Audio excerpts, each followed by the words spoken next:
Welcome to Poetry Changes Lives, where poetry meets history with a thought for the day too. You can get it at the poetrychangeslives.com website, you know. It makes a great gift, I always say.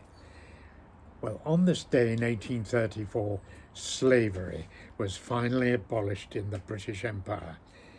It was a remarkable turnout because England, throughout most of the 18th century and even before, had been the country responsible really for transporting the bulk of an estimated 3 million Africans to bondage in the Americas. And now, suddenly, it turned the tables and became the first in the world to abolish the practice.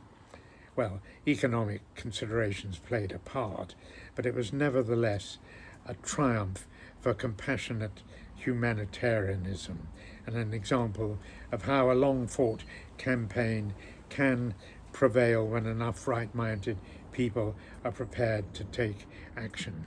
Of course, there were other considerations. The loss of the American colonies at the end of the 1700s, of course, played a big part too.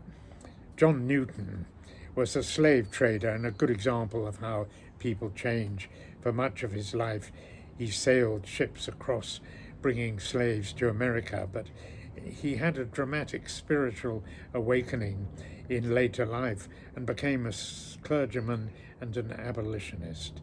And I'm going to read his famous poem, Amazing Grace, because I think it's beautiful for its quiet, simple statement of faith. Here it is. Amazing grace, how sweet the sound that saved a wretch like me.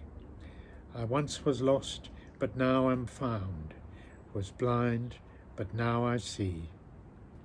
'Twas grace that taught my heart to fear, and grace my fear relieved. How precious did that grace appear, the hour I first believed. Through many a danger, toil and snare, I have already come. 'Tis grace has brought me safe thus far, and grace will lead me home. The Lord has promised good to me. His word my hope secures. He will my shield and portion be as long as life endures. I just think it's a remarkable, quiet statement of belief. Thank you for listening today, and I ask today for the grace to keep striving for change in myself.